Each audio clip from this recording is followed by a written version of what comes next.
Chapter 16. A sputtering of musketry was always to be heard. Later, the cannon had entered the dispute. In the fog-filled air, their voices made a thudding sound. The reverberations were continued. This part of the world led a strange, battleful existence. The youth's regiment was marched to relieve a command that had lain long in some damp trenches. The men took positions behind a curving line of rifle pits that had been turned up like a large furrow along the line of woods. Before them was a level stretch peopled with short, deformed stumps. From the wood beyond came the dull popping of the skirmishers and pickets firing in the fog. From the right came the noise of a terrific fracas. The men cuddled behind the small embankment and sat in easy attitudes awaiting their turn. Many had their backs to the firing. The youth's friend lay down, buried his face in his arms, and almost instantly, it seemed, he was in a deep sleep. The youth leaned his breast against the brown dirt and peered over at the woods and up and down the line. Curtains of trees interfered with his ways of vision. He could see the low line of trenches but for a short distance. A few idle flags were perched on the dirt hills. Behind them were rows of dark bodies with a few heads sticking curiously over the top. Always the noise of skirmishers came from the woods on the front and left, and the din on the right had grown to frightful proportions. The guns were roaring without an instant's pause for breath. It seemed that the cannon had come from all parts and were engaged in a stupendous wrangle. It became impossible to make a sentence heard. The youth wished to launch a joke, a quotation from newspapers. He desired to say, "All quiet on the Rappahannock," but the guns refused to permit even a comment upon their uproar. He never successfully concluded the sentence. But at last the guns stopped, and among the men in the rifle pits, rumors again flew, like birds. But they were now for the most part black creatures who flapped their wings drearily near the ground, and refused to rise on any wings of hope. The men's faces grew doleful from the interpreting of omens. Tales of hesitation and uncertainty on the part of those high in place and responsibility came to their ears. Stories of disaster were borne into their minds with many proofs. This din of musketry on the right, growing like a released genie of sound, expressed and emphasized the army's plight. The men were disheartened and began to mutter. They made gestures expressive of the sentence, "Ah, what more can we do?" And it could always be seen that they were bewildered by the alleged news and could not fully comprehend a defeat. Before the gray mists had been totally obliterated by the sun rays, the regiment was marching in a spread column that was retiring carefully through the woods. The disordered, hurrying lines of the enemy could sometimes be seen down through the groves and little fields. They were yelling, shrill and exultant. At this sight, the youth forgot many personal matters and became greatly enraged. He exploded in loud sentences. "But Jiminy, we're generaled by a lot of lunkheads." "More than one feller has said that today," observed a man.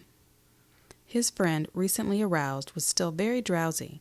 He looked behind him until his mind took in the meaning of the movement. Then he sighed. "Oh, well, I suppose we got licked," he remarked sadly. The youth had a thought that it would not be handsome for him to freely condemn other men. He made an attempt to restrain himself, but the words upon his tongue were too bitter. He presently began a long and intricate denunciation of the commander of the forces. "Maybe it wasn't all his fault. Not altogether. He did the best he knowed. It's our luck to get licked often," said his friend in a weary tone. He was trudging along with stooped shoulders and shifting eyes, like a man who had been caned and kicked. "Well, don't we fight like the devil? Don't we do all that men can?" demanded the youth loudly. He was secretly dumbfounded at this sentiment when it came from his lips. For a moment his face lost its valor, and he looked guilty about him.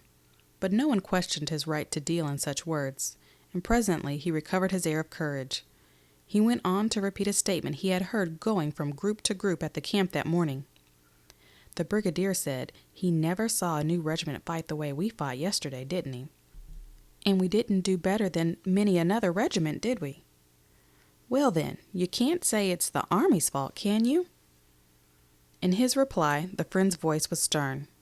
Of course not, he said. No man dare say we don't fight like the devil. No man will ever dare say it. The boys fight like hell roosters. But still, we don't have no luck. Well, then, if we fight like the devil and don't ever whip, it must be the general's fault, said the youth grandly and decisively. And I don't see any sense in fighting and fighting and fighting, yet always losing through some darned old lunkhead of a general. A sarcastic man who was tramping at the youth's side then spoke lazily. Maybe you think you fit the whole battle yesterday, Fleming, he remarked. The speech pierced the youth. Inwardly, he was reduced to an abject pulp by these chance words. His legs quaked privately. He cast a frightened glance at the sarcastic man. Why, no, he hastened to say in a conciliating voice. I don't think I fought the whole battle yesterday. But the other seemed innocent of any deeper meaning. Apparently, he had no information. It was merely his habit. Oh, he replied in the same tone of calm derision. The youth nevertheless felt a threat. His mind shrank from going near to the danger, and thereafter he was silent. The significance of the sarcastic man's words took from him all loud moods that would make him appear prominent. He became suddenly a modest person. There was low-toned talk among the troops. The officers were impassionate and snappy, their countenances clouded with the tales of misfortune. The troops sifting through the forest were sullen. In the youth's company, once a man's laugh rang out. A dozen soldiers turned their faces quickly toward him and frowned with vague displeasure. The noise of firing dogged their footsteps. Sometimes it seemed to be driven a little way, but it always returned again with increased insolence. The men muttered and cursed, throwing black looks in its direction. In a clear space, the troops were at last halted. Regiments and brigades, broken and detached through their encounters with thickets, grew together again, and lines were faced toward the pursuing bark of the enemy's infantry. This noise, following like the yellings of eager metallic hounds, increased to a loud and joyous burst. And then as the gun went serenely up the sky, throwing illuminating rays into the gloomy thickets, it broke forth into prolonged pealings. The wood began to crackle as if afire. "Whoopity-dee," said a man. "Here we are, everybody fighting. Blood and destruction." "I was willing to bet they'd attack as soon as the sun got fairly up," savagely asserted the lieutenant, who commanded the youth's company. He jerked without mercy at his little mustache. He strode to and fro with dark dignity in the rear of his men, who were lying down behind whatever protection they had collected. A battery had trundled into position in the rear and was thoughtfully shelling the distance. The regiment, unmolested as yet, awaited the moment when the gray shadows of the woods before them should be slashed by the lines of flame. There was much growling and sweating. "Good God," the youth grumbled. "We're always being chased round like rats. It makes me sick. Nobody seems to know where to go or why we go. We just get fired around from pillar to post and get licked here and get licked there, and nobody knows what it's done for. It makes a man feel like a damn kitten in a bag.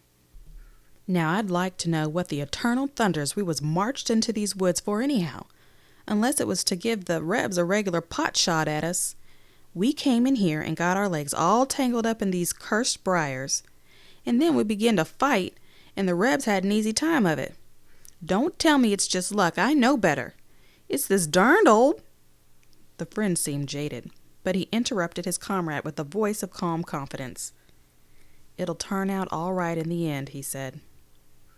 "Oh, the devil it will. You always talk like a dog-hanged parson. Don't tell me. I know." At this time there was an interposition by the savage-minded lieutenant, who was obliged to vent some of his inward dissatisfaction upon his men.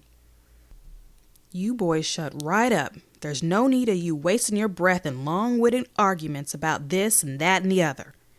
You've been jawing like a lot of old hens. All you've got to do is fight, and you'll get plenty of that to do in about 10 minutes.